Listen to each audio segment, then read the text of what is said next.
Et puis le ministre de l'Intérieur était justement en visite à Molenbeek aujourd'hui. Peter De Crème répondait en fait à l'invitation de la bourgmestre de Molenbeek, Catherine Moureau. Il avait critiqué la gestion des incidents par la police locale le soir du réveillon de Nouvel An.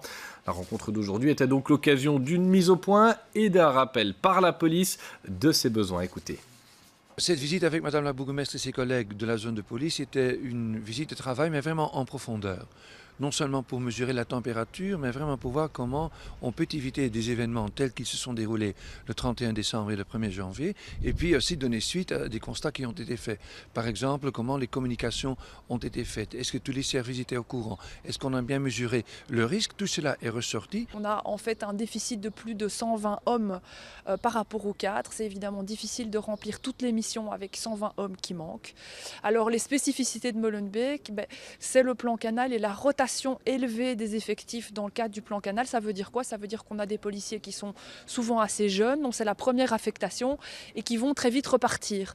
Ça, ce ne sont pas des très bonnes conditions pour effectuer le travail policier qui est attendu dans notre zone. Donc on a parlé de tout ça.